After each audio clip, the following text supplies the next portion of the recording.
Good afternoon and welcome to the coronavirus press conference from Downing Street, and I'm joined by Dr. Jenny Harries, the Deputy Chief Medical Officer for England. Today's data shows that 1,129,907 tests for coronavirus have now been carried out in the United Kingdom, including 105,937 tests carried out yesterday. 182,260 people have tested positive. That's an increase of 4,806 cases since yesterday. 14,695 people are currently in hospital with coronavirus, down 15,111 from the previous day. And sadly, of those tested positive for coronavirus across all settings, 28,131 have now died. That's an increase of 621 fatalities since yesterday. These are heartbreaking losses for every family affected, and all our thoughts and prayers are with their families and their friends. Jenny will provide an update on the latest data on coronavirus, but first, as Communities Secretary, I want to update on the steps we're taking to protect some of the most vulnerable people in our society. As the Prime Minister set out this week, we've now passed the peak of the virus, and he will provide more details on how we will address the second phase of this battle next week. We all know that the restrictive measures, as necessary and as life-saving as they are difficult for everyone. All of you watching at home this afternoon have made sacrifices, big and small, and I want to thank you once again for all that you're doing. You're helping us as a country to turn the tide on the virus. But for some in our society, these measures involve sacrifices that none of us would wish anyone to bear. For victims of domestic abuse, it means being trapped in a nightmare. The true evil of domestic abuse is that it leaves vulnerable people, including children, living in fear in the very place where they should feel most safe and secure, inside their own home. Though domestic violence can leave physical masks, the true extent of the inflicted pain is much deeper than those marks. It can be invisible. These are emotional scars, and scars that for some will never heal, and which can even pass to the next generation, whose young eyes see things that they never should, and hear things that none of us would wish our children to witness.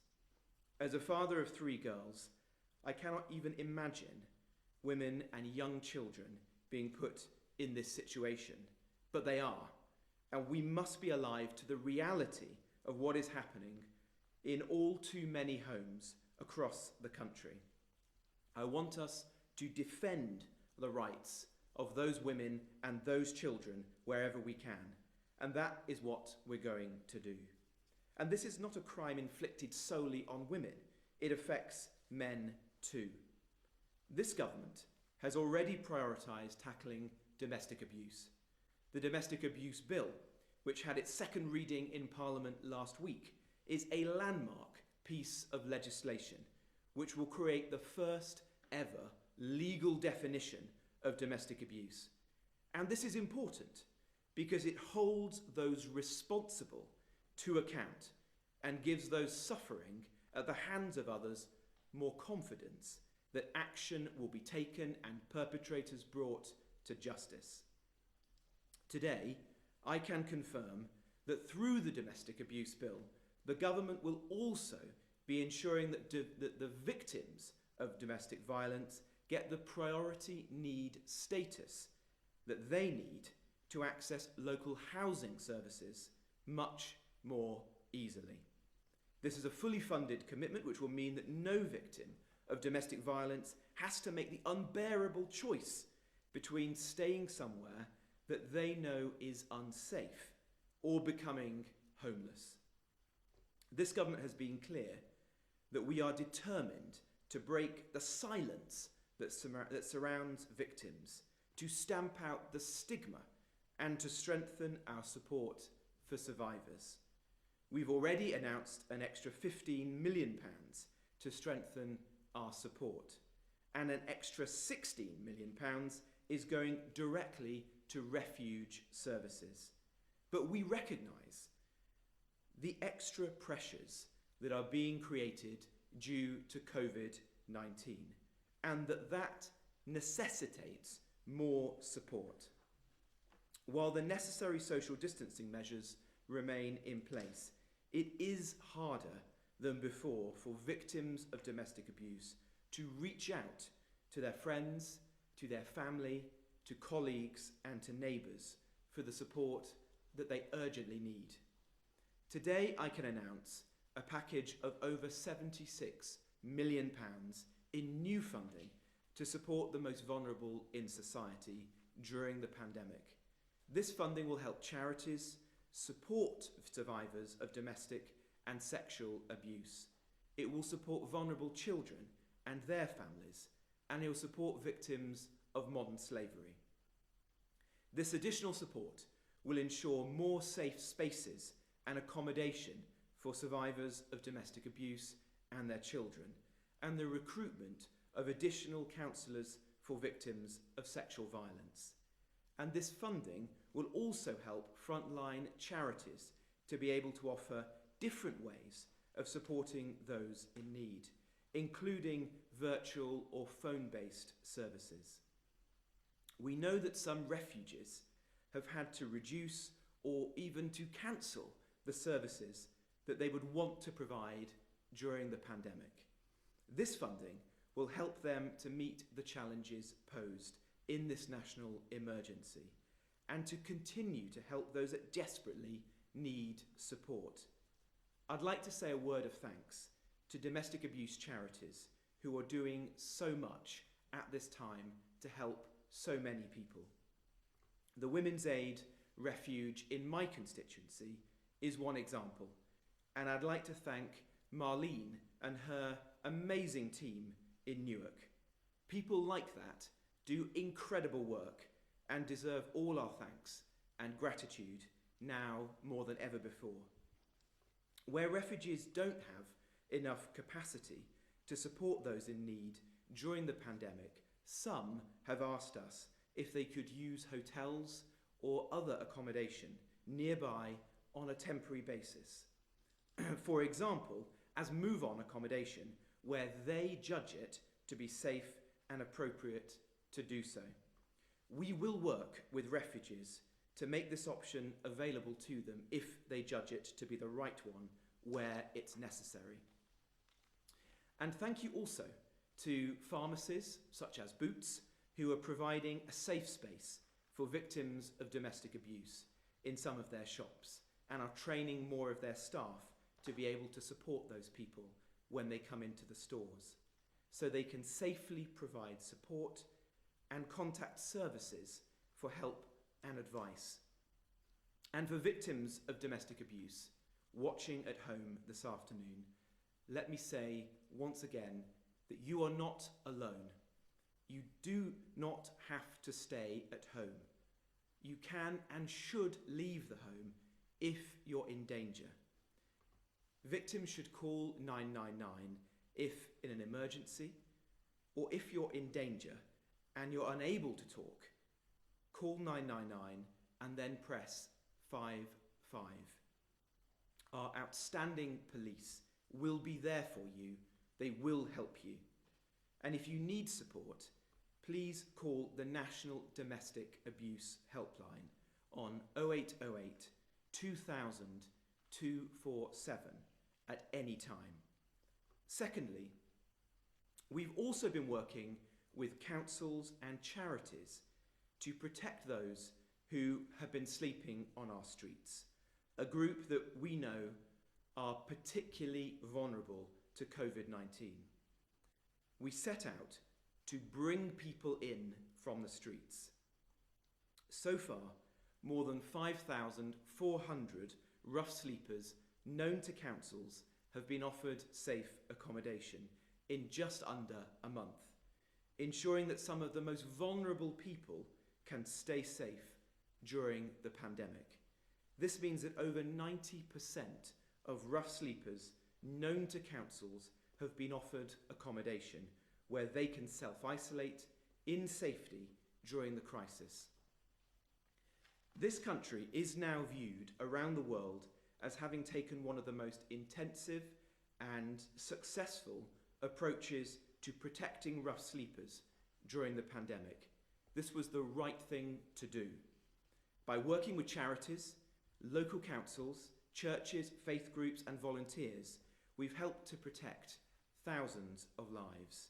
I'm extremely grateful to everybody who's been involved in this phenomenal national effort.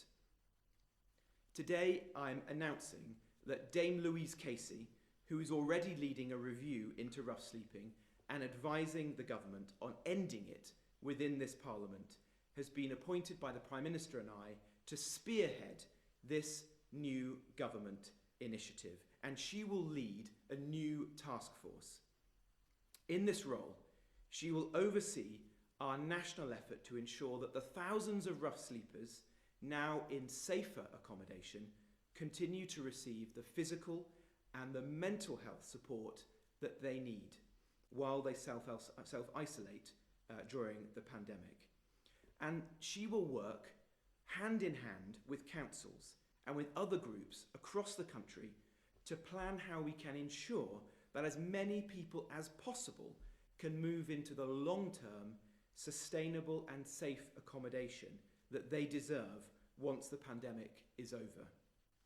We're determined that as few people as possible return to life on the streets, and I can think of nobody better than Louise to help us to achieve this. This is a major challenge, and I don't pretend that this second phase will be easy or that we will succeed in every case. But we will apply the same energy and commitment and determination to this national effort as we did to the first.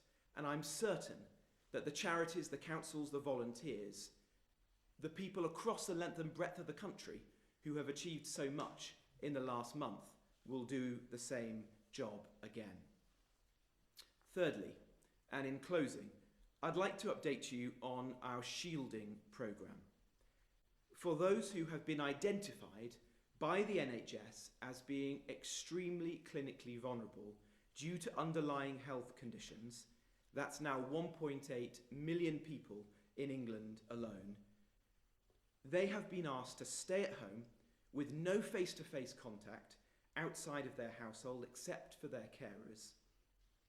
For those of the people in the shielding group who don't have family or friends to support them, we've offered to provide a basic weekly package of food and essentials. And I'm delighted to say today that we expect that the 1 millionth shielded package will be delivered in the next few days. This service is entirely without precedent. Nothing on this scale has been attempted in this country, at least since the Second World War. I'm incredibly proud of the team who've helped us to deliver it. I've loved reading the emails that I've received from people who've got the boxes and seeing the photos that have been posted on social media. I said at the start of the process that there are many people who we are asking to stay at home for a prolonged period of time as a result of the virus, not least in the shielded category, but that we as a government and as a country are determined that they may be alone at home, but they shouldn't feel that they're on their own. You're not alone, and you never will be. Thank you very much. Jenny. Thank you. So earlier in the week, the Prime Minister made it very clear that we had passed the peak of the epidemic in the UK, but also that we had a lot of work still to do. And in the data that I'm going to present today, which shows all the hard work that everyone at home has been continuing to do, we still do need to keep in mind that we have 5 tests that we need to apply for adjusting the lockdown. So the first one of these is that the NHS has sufficient capacity to provide critical care and specialist treatment right across the UK, and we'll look at the data shortly. Secondly, a sustained and consistent fall in daily deaths from coronavirus. Thirdly, we need to have reliable data to show that the rate of infection is decreasing to manageable levels across the board, and the increased testing capacity now and the new seroprevalence testing will all add to our ability to understand infection rates across the UK. Fourthly, there are operational challenges, including maintaining that testing and in the PPE, and that these are all in hand with supply able to meet future demand. But I think the 5th one is the one that we all need to keep in mind as we go forward. We have to be confident that any of the adjustments to the current measures, which have worked so well to help everyone keep safe and to manage the peak and keep the NHS working through, but those current measures need to be very carefully adjusted in order that we do not risk a second peak of infections that overwhelms the NHS. Next slide, please. So how have we been doing? So we've often seen the transport use change, and I know we've had a little bit of concern perhaps that motor vehicle usage has flipped up a little bit, but we do know from other evidence that in fact the number of social interactions has stayed very low. And the fact that the R rate, the transmission rate of the disease, is down suggests that all of these fit together. So a very significant drop in transport use accompanied by very good adherence to social distancing. Next slide, please. As you can see here, and as the Secretary of State has said, we have had a massive increase in daily testing, and you can see that as we've gone forward. So over 105,000 tests in the last 24 hours up to 9 o'clock this morning. That will continue. And if we look at the next slide, we can see how that is now panning out between the NHS testing in blue and the orange testing, which is the growth in the wider testing capacity. Now, obviously, as the number of cases requiring clinical care in our hospitals drops down, and you can see that in blue, the orange testing pillars are rising up. That is despite the fact that actually in the NHS, all patients coming in to the NHS now are being tested. So there's likely to be a drop-off because of the reduction in the number of positive cases, but there will then start to be a bit of an increase again in our blue pillars as we consistently test through hospitals. Next slide, please. This is the slide, I think, which makes it very clear what has happened with our NHS capacity. This is a slide of the number of people in hospital with COVID-19, and you can see that over the last week, the number has actually decreased by just over 13%. And London, which was clearly very significantly affected, has now come back down to the sorts of levels that are seen in other areas. Of course, that never means that people on the front line are not continuing to have to work really hard, but it does demonstrate that the pressure on the NHS is now moving down, and we recognise that in the fact that some NHS services are now planning to ramp back up again. Next slide, please. So again, this reinforces that message. So obviously the sickest patients will require critical care, and this is our critical care bed use with COVID-19 patients. And again, in all countries in the UK, we've seen the rise as the peak in the epidemic has moved on, and those case numbers now are starting to come down. Next slide, please. And then these are the sad deaths associated with COVID-19, and as we're now reporting, these are across all settings. The blue bars are the daily totals, and I think we are very familiar now with the fact that sometimes those individual totals can be recognised, the delay in some of the reporting, but the orange line, the 7-day rolling average, gives us an indication of just how the death rate is now starting to come down very gradually and very slowly, and it's really important that we continue to practice social distancing and watch that come down still further. Next slide, please. And then finally, with all the difficulties that we have of comparing data globally, the UK data there in black is all settings, so this is as comparable as we can get with other countries. Eventually we will look back and see how that compares with different mortality statistics, but for the time being I think that gives an indication of where the UK is, and hopefully that's now starting to flatten out. Thank you. Thanks, Jenny. So the first question we're going to go to is from a member of the public, and it's from Ashley from Yorkshire, and Ashley's question is going to be shown in a short video. The World Health Organization has recently suggested that people who have already recovered from COVID-19 may not be immune to a second infection. What evidence is there to suggest that people can catch COVID-19 twice, and how would a vaccine change this? Thank you. Jenny. Thank you very much, Ashley. So quite a complicated answer, and I'll just try and summarise. I think the WHO position is very similar to the one that we would have. It basically says we actually don't have enough information yet to be very clear on the immune status. We know that some people will have different status. We would normally expect to see some sign of immunity about 10 to 12 days after an infection, and then a very consistent pattern about 28 days.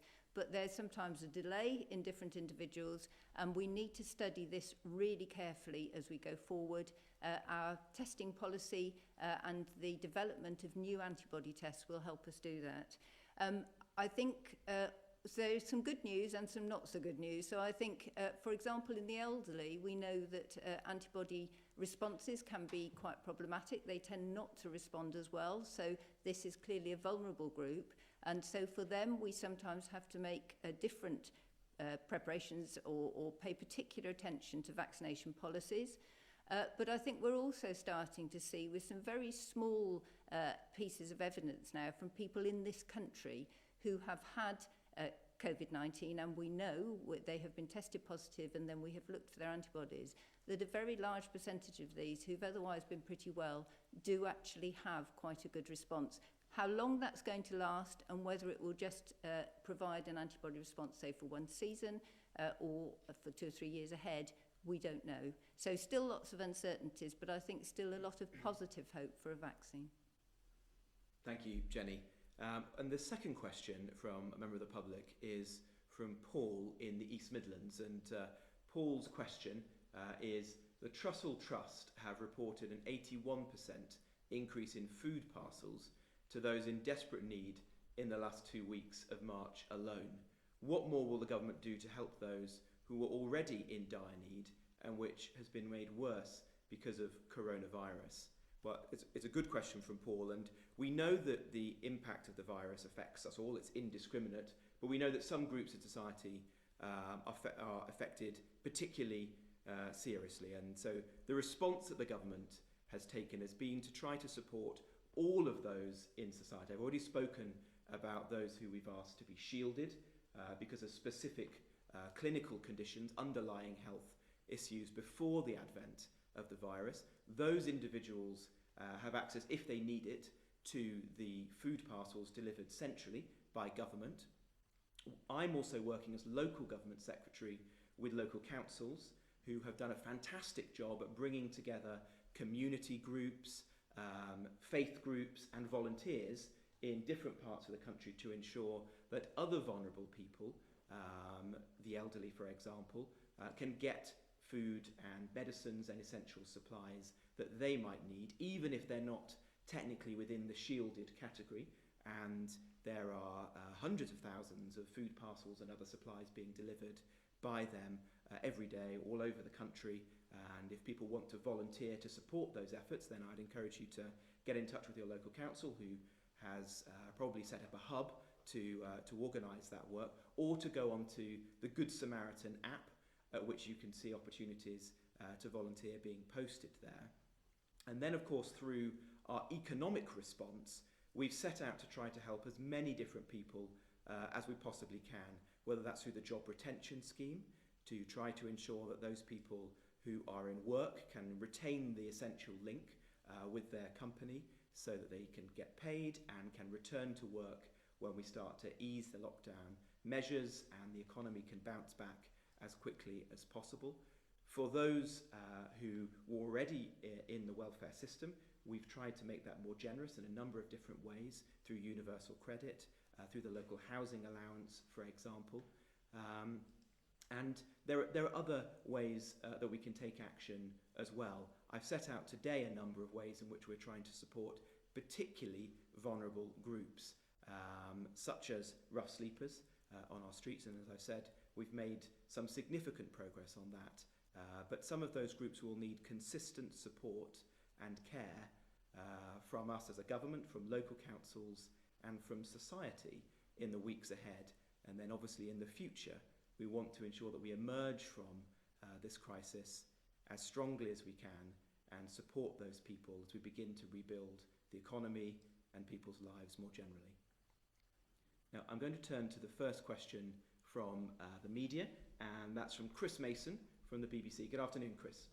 Yeah, good afternoon to you, Secretary of State, and good afternoon, Dr. Harris. A question for each of you, if I may. First one to Mr. Jenrick. We're hearing a lot about the potential loosening of the lockdown in the coming weeks for many people, but as you've been touching on, there are a good number of people who are shielding, who are contemplating many more months potentially of being stuck at home. Now, most will acknowledge the unprecedented nature of what you have done so far, but I wonder what long-term plans there are to help those people out, not just in terms of the provision of food, but also their mental health and their general well-being. And a question for Dr. Harris, and a request for an update on track and trace, if I may, in the context of the scaling up of testing capacity. I'm wondering how many daily tests you're going to need for the track and tracing in a few weeks to be able to be fully operational. I wonder where we are in terms of an update in the staff that are being trained, and the extent to which that system needs to be fully up and running before we'll see any noticeable shift in an ease of the restrictions around lockdown. Thank you very much, Chris. Well, if I answer the question firstly about those people we've asked to be shielded, and it's a good question, because we've now got 1.8 million people in England alone who, for clinical reasons, are extremely vulnerable to coronavirus, who we've asked to stay at home. And when we initially did that, which began 5 weeks ago, we said that it would be for a minimum of 12 weeks, which was a very significant amount of time. And we appreciate the huge emotional impact that has upon people about not having access to friends, to family, to the outside world, as well as the practicalities. We've tried to support people with the practical steps. As I say, for those people who don't have access to family or friends or neighbours nearby, they can, if they need, have our food boxes delivered to them, and we're now delivering 300,000 of those every week.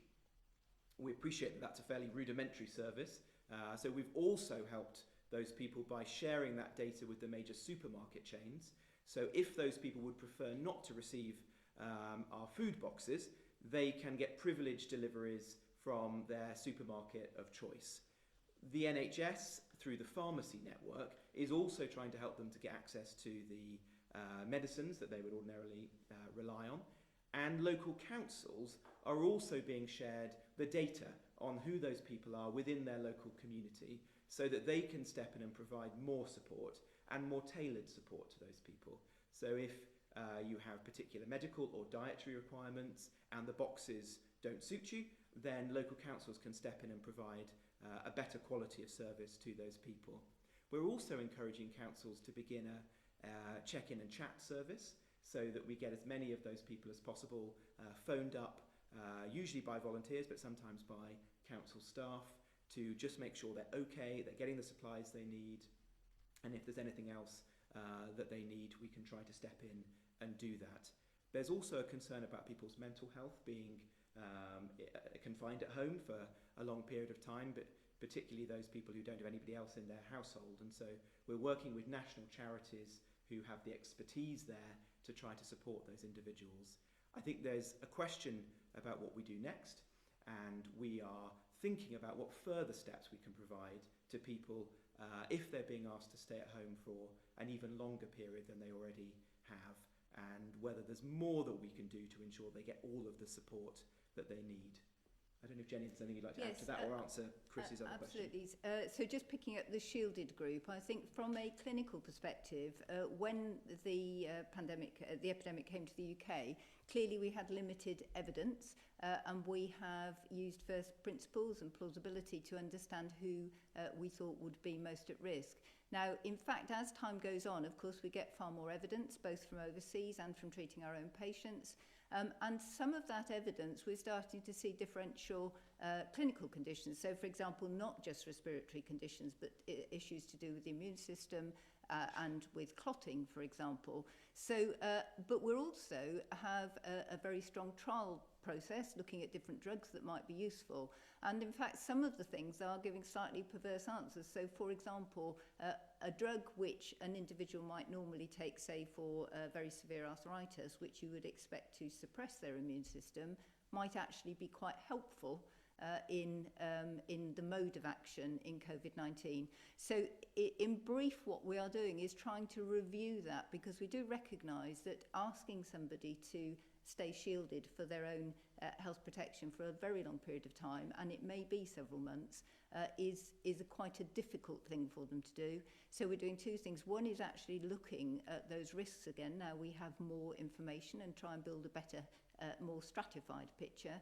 And then the second one is that working with NHS England, looking at what clinical needs these people might have and how services could be adapted for them over a much longer period. And that includes things like mental health services to people who are at home, or how one can safely and consistently provide virtual services to this group, and at which point you shouldn't do that and you should actually ask them to come into a clinical setting. So both the longer term clinical management and the risk going forward.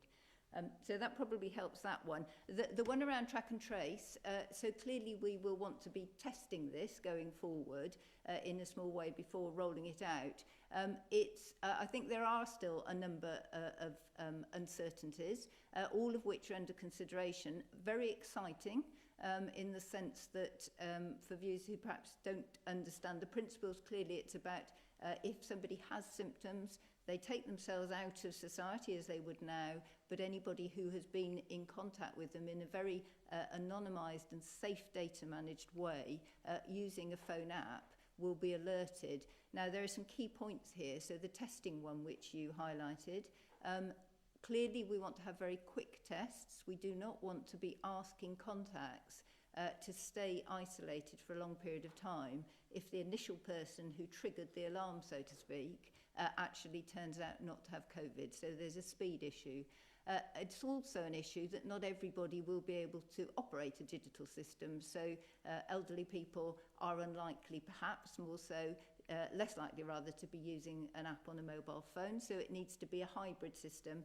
And you highlighted about contact tracing. It can sound quite simple, but actually we need to be looking forward and backwards as well. We need to be asking lots of questions. So I think Public Health England have already said they're looking for around 3,000 clinical staff and 15,000 tracing staff. All of that discussion is on. There are some very experienced people already in public health teams in local authorities, for example, working under directors of public health and in Public Health England as well. But clearly to get this up and running at scale and effectively is another significant task, but lots of preparation underway. Great. Thank you very much, Jenny, and thank you, Chris, for the question. Our next question comes from Dan Hewitt of ITV. Dan. Yeah, did Chris want to follow up? Sorry, I think Chris tried to follow up then. I didn't hear Chris. Could I do briefly? Well, if you want, Chris, yeah. Very briefly, and Dan, thank you. I appreciate the courtesy. I'll keep this quick. Secretary of State, you talked about you're thinking about what further steps around helping for the shielding. I just wonder if you could elaborate on what they may be. And briefly, Dr. Harris, that seemed like quite a long list of things before track and trace can be fully up and running. Is it a long way off? Well, for the shielded, I think one priority is to ensure that those who want to move off our food boxes onto privileged access from the supermarkets can do so. And the supermarkets are doing great work in increasing their capacity to do delivery services. And as capacity rises, we will have more options to help the shielded to get access to those services. As I say, we'd like to do much more for people's mental health, and that's working with charities like Mind, for example, who have the expertise to do this. And we are working with local councils to check in with people more often. If there's more that we need to do, and more bespoke services, particularly for the most vulnerable people in this category, then obviously we will do. You've got to remember there's a broad range of people within the shielded category. It's not all the elderly, for example. There are a number of younger people. There are children within the shielded category living with their parents. So we'll need to come up with more tailored answers, I think, if the shielding programme is to continue for a longer period of time. And so we're looking at the different types and groups of people within shielding and what in particular those people who don't have family, friends and neighbours to support them might need if this is going to be sustainable in the longer term. Thank you. You asked about time period. I think both yes and no. So for a whole population, we need the whole population to work with us on this. It's quite an exciting adventure. It's a bit like social distancing. Everybody has to do it together to get it to work. And on the example of how people have worked on the social distancing, I'm sure this will be successful. But if we want everybody to do it, we have to be absolutely sure that it will work. And so the short question is, no, we need those answers, but we need to be trialling it, and we will be doing that very soon. Very good. Thanks, Chris. I hope that answers your questions. Dan. Thank you. Good afternoon to both of you. First of all, Secretary of State, Rolls-Royce is the latest business within the aerospace industry. We understand could cut thousands of jobs with the British workforce bearing the brunt. Given we've seen job cut announcements from British Airways and Ryanair this week and the decimation of the aviation industry as a result of coronavirus, what more is the government prepared to do to help this industry? And a question to Dr. Harris, if I may, following up on what Chris was talking about, contact tracing. Could you define exactly what you mean by contact? So what level of contact are we talking here for someone to then isolate? Oh, well, thank you, Dan. Well, obviously the aviation industry is both an extremely important one strategically for us as a country and one which employs a great deal of people across the country. So it's one that we want to support in any way we can. We're very conscious of the challenges it faces.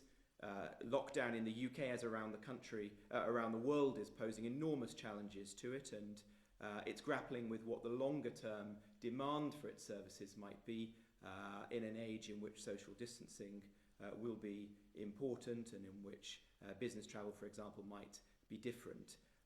We've obviously put in place unprecedented support for businesses, and that applies as well to the aviation and airport sectors. The job retention scheme, for example, is available to the employers that you've just listed. I know some of them are already making use of it, and as a country, we're paying part of the wages now of millions of people. That's the right thing to do. It's to protect people's livelihoods and to retain that essential link between the employer and the employee, so that when we are able to reopen those parts of the economy, we can hope that there's less economic scarring and more people can return to their companies, and the economy as a whole can bounce back. But the Transport Secretary and the Chancellor are particularly focused on the aviation sector, and as local government secretary, I'm particularly focused on those parts of the country that rely on their local airports, like Manchester Airport, for example, which plays a key part in its regional economy. If there's more that we can do to help and support them through a very difficult period, we will do so. Jenny. Thank you.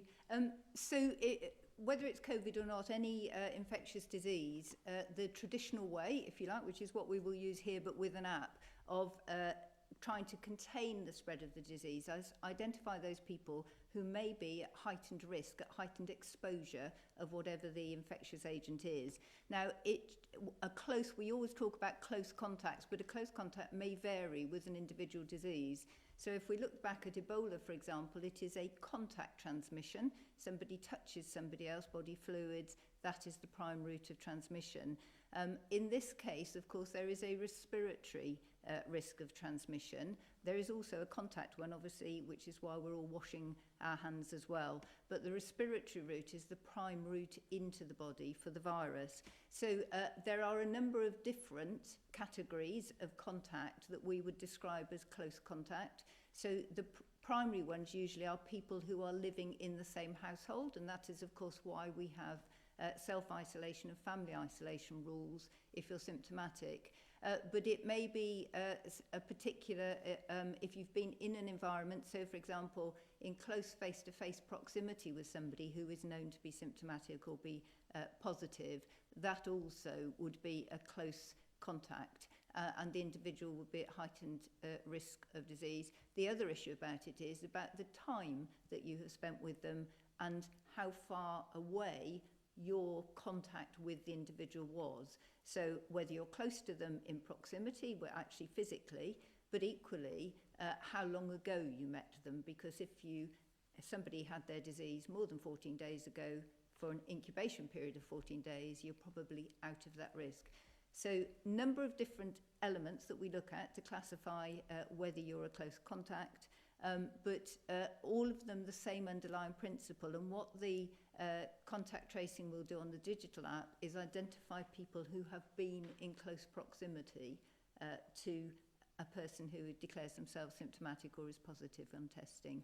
So it doesn't solve all the issues of contact tracing, and that's why we need the army, if you like, of individuals to follow up with some of these to identify other routes that are the risks perhaps that could be associated with a positive case. Thanks, Jenny. That's very comprehensive. Dan, is there anything, a further question you'd like to ask? Or you very quickly on the Rolls-Royce question. Chancellor has previously said that he would consider potentially a bespoke support for the aviation industry only as a last resort. I just wonder what that last resort will have to look like before maybe the government could consider or would consider a specific package for the aviation industry beyond the measures you announced a moment ago. Yes. Well, look, both the Chancellor and in this case the Transport Secretary, but the Business Secretary are working with all sectors of the economy. I certainly am in my own area of housing and construction to understand the specific concerns that they face, to help to guide them as to what the second phase of the virus might mean, or what the second phase of our response to the virus might mean in terms of social distancing and the way that we can begin at the right time to reopen our economy. We've tried to design the specific interventions that we've brought forward, like the business loan scheme, for example, to be as helpful as possible to those key sectors. But if there's further steps that are required, then I'm sure the Chancellor and the Business Secretary will think that through in conversation with major employers like Rolls-Royce. If I could take the next question now, please, from Harriet Line from the Press Association. Good afternoon, Harriet. Good afternoon. Secretary of State, how will you manage to do contact tracing successfully if not enough people download the app? And will the level of download be key to a decision on when to lift the lockdown measures? And to Dr. Harries, on the 4,000 new cases of coronavirus you just mentioned, do you know where people are now getting it? Do you have an estimation of how many of these cases are frontline workers or patients in hospital or people picking it up in supermarkets? Thank you, Harriet. Well, contact tracing will rely on all of us in society playing our part, but I'm optimistic about the prospects for that. This has been a national effort so far. If you think of the different measures that we've brought forward, the restrictions, the vast majority of people have got behind it, and I think that they will do again when we're able to launch the app on a national scale. And the NHS in this country is particularly dear to all of our hearts, and so I think there's every reason to believe that the UK of any country will take this seriously, that people will download the app and will play their part.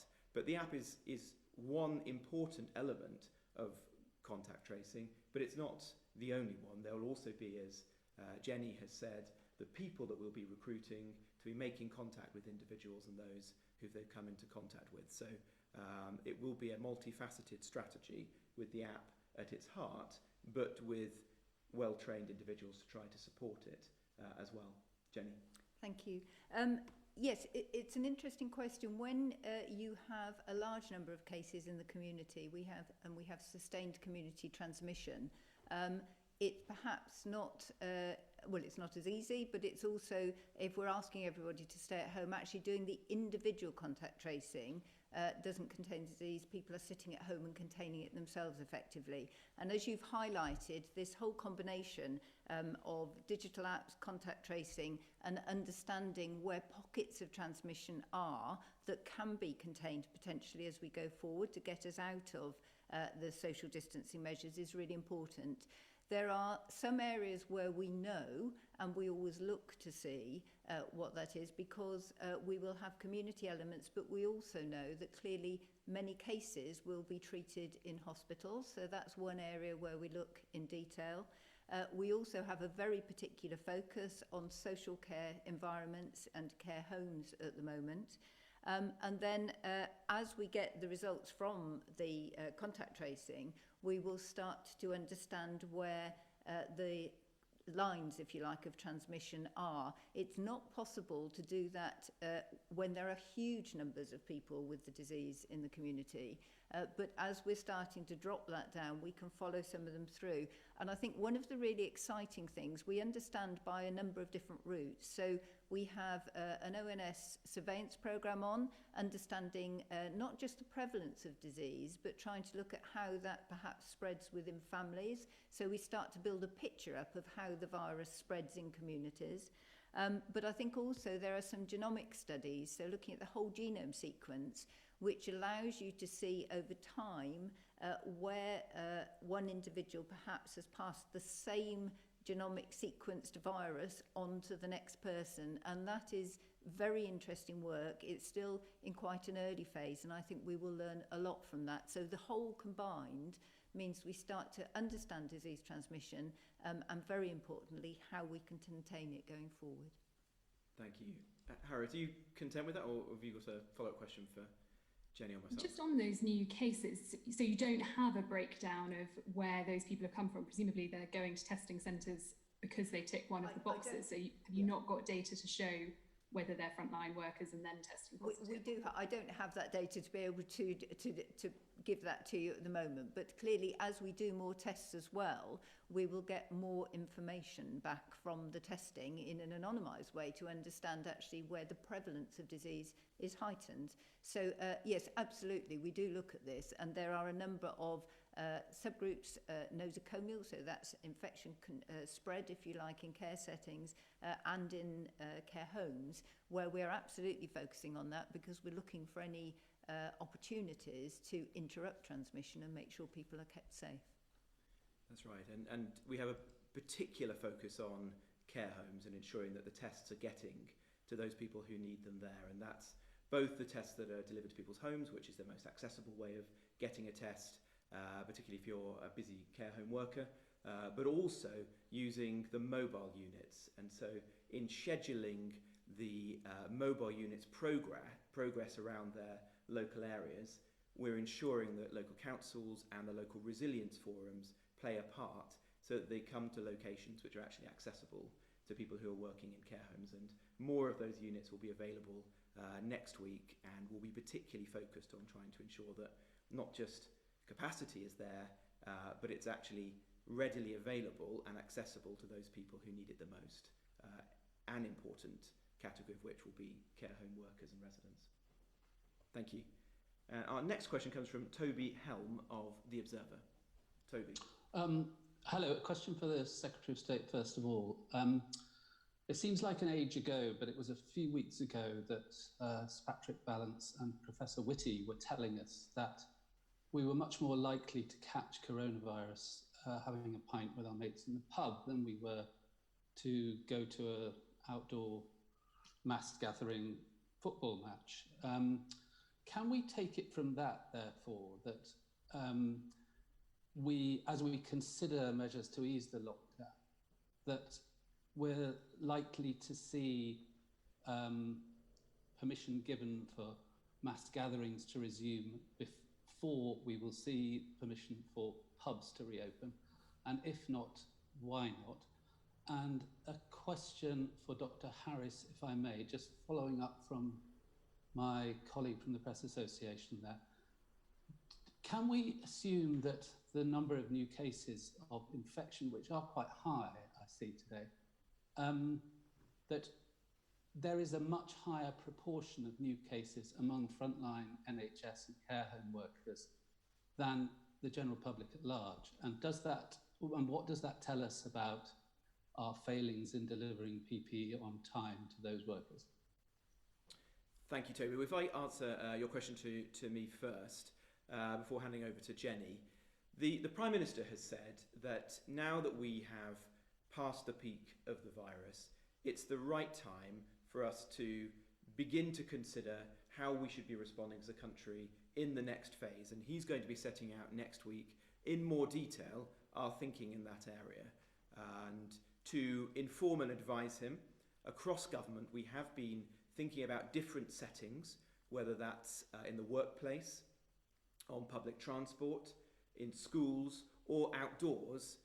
What sorts of steps might members of the public, families or employers take to ensure that those settings are as safe as possible when it is right to ease the restrictions in those particular settings? The very strong advice today is that that moment has not yet come, and that members of the public watching this afternoon should continue to stick to our message, which is to stay at home, protect the NHS, and by doing that to save people's lives. But you're right to say, and Jenny can give her medical opinion to this, that the rate of transmission is significantly less outdoors than indoors. And so when it is right to ease lockdown measures, that will be a factor that we will take into consideration. But obviously there's an interconnectedness between that and other things like public transport, which make this a more complex picture.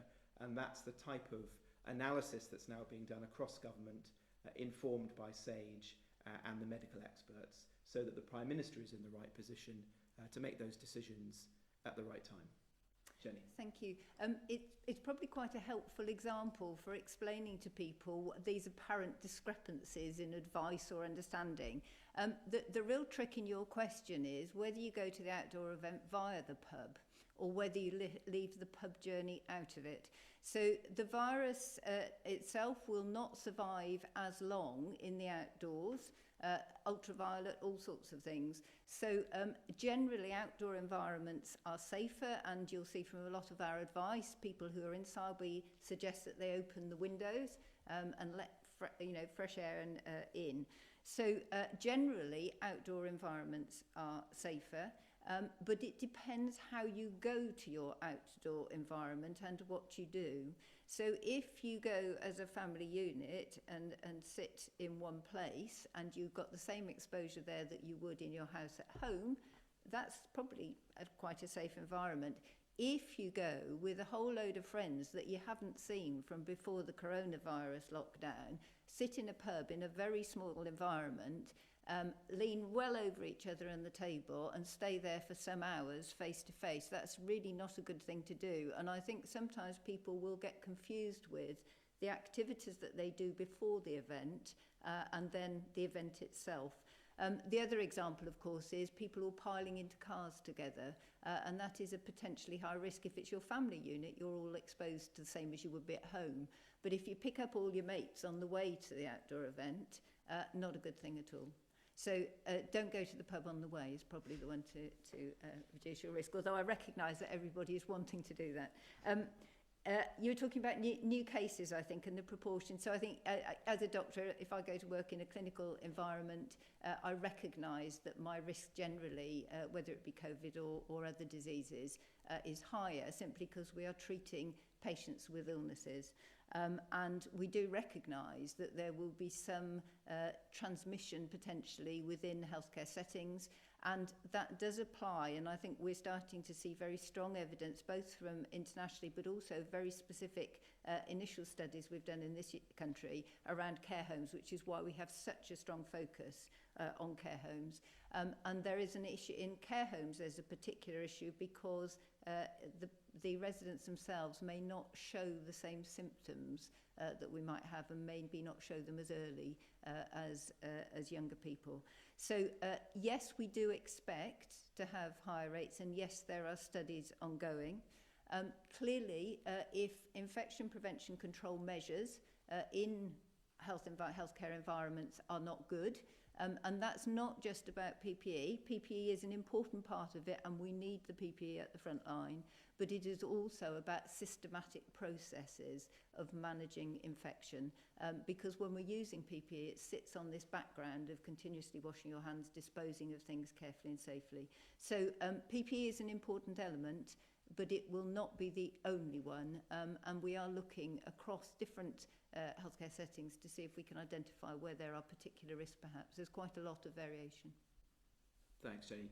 Toby, would you like to ask a follow-up question, or have we...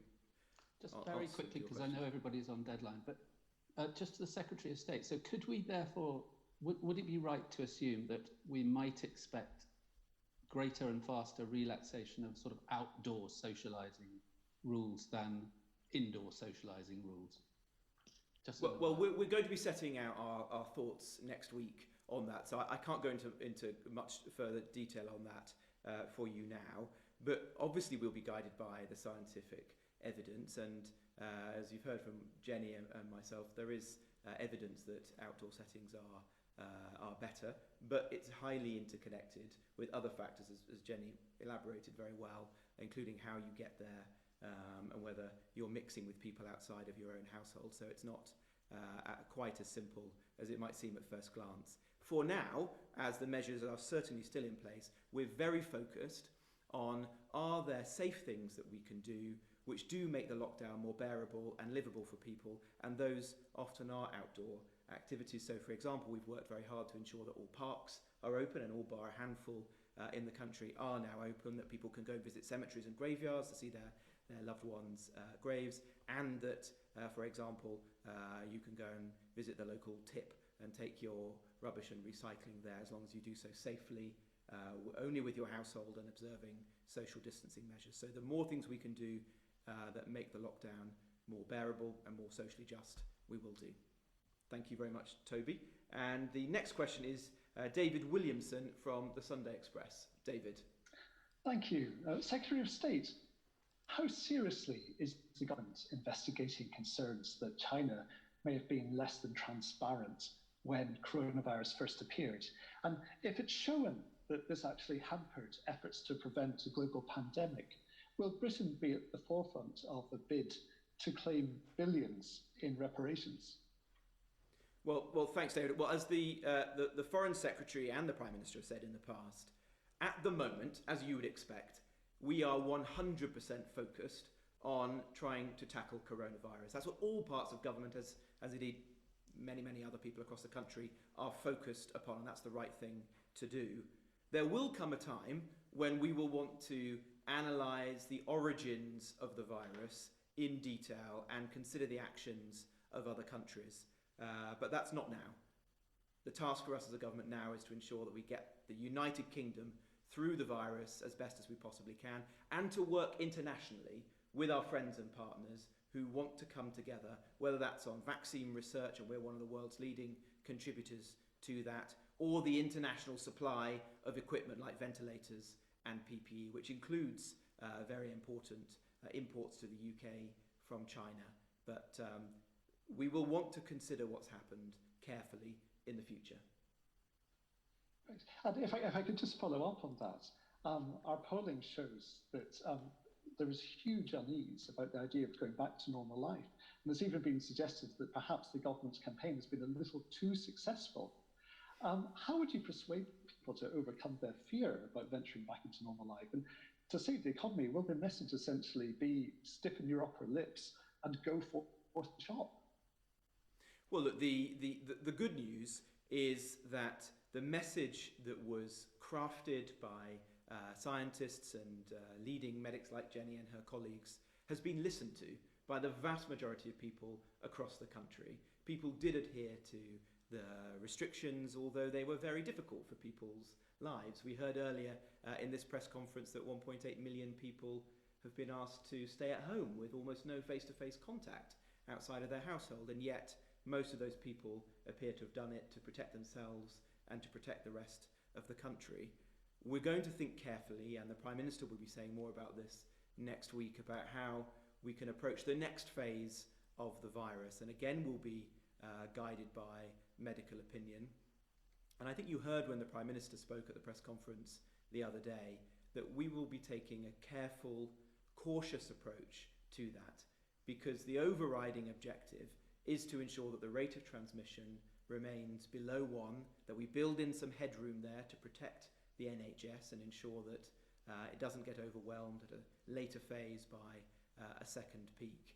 And so as we begin to think in the future about easing those lockdown measures, it will be approached in a very careful manner and monitored on each occasion to ensure that we're not seeing that rate of transmission rise to an uncontrollable level and an exponential rise in the virus. And in that way, we'll slowly bring the country out of the measures that we've been through and to a slow return to normality. Jenny? Just to support that, I think, we recognise there was a very good interview I was listening to earlier this morning with a public health professor from Edinburgh, I think, highlighting the behavioural aspects of this. So both being in quarantine or tucked away in your own home has very significant psychological effects. But as you've highlighted, actually, people need very clear messaging to understand when they can come out and to be reassured that it's safe. And whenever you're handling any public health response, actually, it's always really critical to consider how people are feeling about it. It is not just about the science of how the bug gets around, because a lot of the interventions that you use are completely unsuccessful, unlike here, if people are perhaps not familiar with why you're trying to do things and to understand them. So I think, as the Secretary of State said, as we've gone into this managing the peak, the public have been brilliant in following that social distancing advice, and we need to make sure that we explain the different interventions that are proposed, why we're doing that, so that they can understand, I think, and hopefully support us. Thank you. Thanks, David. And the last question, if I may, is from David Wooding from The Sun on Sunday. Good afternoon. One issue which is raised constantly by our readers is children and schools. They're being deprived of their education. The parents wonder how they can go back to work, even if they are able to return back to work. And also elderly people who fear an extended lockdown, even when the world or the country starts to return to something like normal. Can you give some hope to parents of children whose education is being put on hold, and also to the older people who feel prisoners in their own home? And if I may just add a quick one on the app, which you've talked a little bit about today. I'm told it relies on about 80% of people using that app, yet WhatsApp, which is quite a popular system being used, has only got 67% of the population using it, and that was set up 11 years ago. So how is that app going to work? Well, thanks, Dave. Well, on the app, as I've said, I think there's reason to believe that given the nature of the crisis, given the overwhelming national response from people in all parts of the country so far, that people will get behind it, will download it. You can see the international examples of other countries that have had some success in this area, but the UK, I think, is well positioned because we're both a country which is fairly advanced in terms of technology, and where there's great affection for the NHS and people want to get behind this as a cause. So I'm certainly optimistic that there will be a good response to that. In terms of schools, well, the Secretary of State, Gavin Williamson, has said that we're not today able to give a date to parents for the return of schools. He has said that that's going to be done carefully and may well be in a phased manner. And he's working very closely with teachers, with schools and with the unions to ensure that all of the necessary measures are put in place to begin to plan that when it's the right time to deploy it. We're very focused on how we can ensure that all children get a good quality of education whilst they are at home, and I understand how difficult that can be. Homeschooling is not easy, particularly when one or both parents are trying to work from home as well, and I've seen the anecdotal evidence so far, but important evidence nonetheless, of the differences in the quality of education being delivered to different children, and some of the most vulnerable children in society appearing to receive less education than those in other households. It's for that reason that the Education Secretary has taken steps such as ensuring that households that don't have internet access can receive modems and connections if they need it, that children whose parents don't have tablets or computers available to them can get access to those so that they can do online learning, that we've created the Oak Academy, the online learning resource for children and for teachers, and we'll take further steps that we need to. As Local Government Secretary, I'm very focused on those children who we know are vulnerable and who would otherwise have been supported and monitored in the school setting, but who are now, in many cases, at home and less visible. And local councils are doing a very good job there at trying to maintain contact, whether that's through visits, not always possible for social distancing, but where it isn't, phone calls, Skype or Zoom meetings to try and have a conversation with them, their parents or their carers. And that's a particular focus for us in the days and weeks ahead. Jenny. Thank you. So I think just on the epidemiology of disease in children, I think is really what you were asking as a background to some of that question. We are continuously in contact, so a lot of clinical colleagues link routinely with specialists in other countries, because at the moment there are a number of different approaches, but actually we're probably all looking at the same evidence and concluding and judging that within our own settings, and the social setting may be different as well. What we do know for children is that if they get infected, they tend, or younger children probably, tend to have less clinical disease. And if they have clinical disease, i.e. they show some symptoms, they tend to progress less frequently to severe disease. So that's pretty good. The bit that is perhaps still in the unknown box at the moment, and some of our prevalence studies will really help us understand, is the transmission of disease. The quality of the evidence is quite difficult at the moment, so you shouldn't take this as the truth, but there are some signs, let's put it that way, that potentially younger children, and I mean say infant junior school age, are less susceptible to disease and potentially transmit it less, but those are very early indicators, if you like, and they need testing with proper, robust evidence. One of the things which is important is older children. I think the evidence is far less clear, and there may be some biological reasons for that, for the way older children handle disease and going through puberty, for example. But the thing that's really important actually about settings is actually how children interact with communities. So I think it's not just about the transmission of disease. We need to be thinking about what are the behaviours that go with it. It's a bit like the have you gone to the pub on the way to the outdoor event. Actually, younger children might well be much safer settings, because on the whole, parents aren't taking them so far. They may be going in a buggy to the local primary school or whatever it is, whereas older children may be travelling longer distances. So whole number of behavioural issues as well that need to be thought through when we have firmer evidence. Thanks. And Dave, would you like a follow-up question to close this afternoon? A little bit about elderly people, perhaps. Sorry. Some kind of hope for them, because some of them can't. We had a question from a member of the public the other day who said that they couldn't hug their grandchildren, which I think struck a chord with a lot of people. Absolutely. I'm sorry I didn't answer your question there.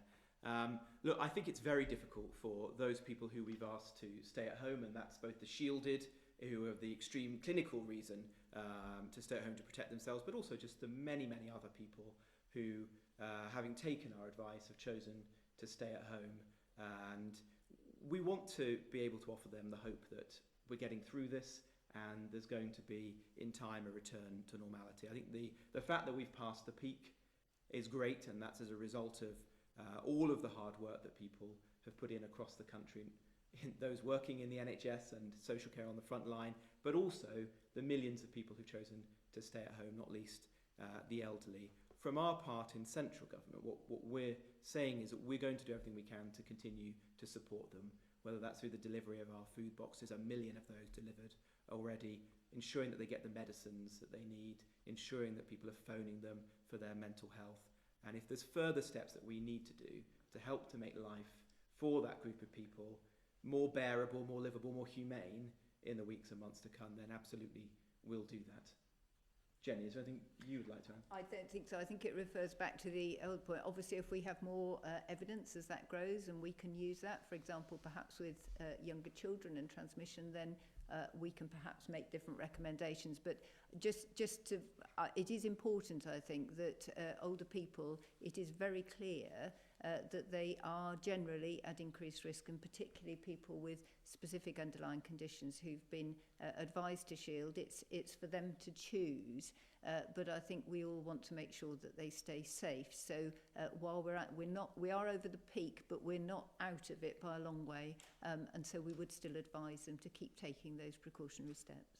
Absolutely, and none of us would want the restrictions to last a day longer than is necessary, but for that group of people in particular, especially the shielded, it really is important for their own protection.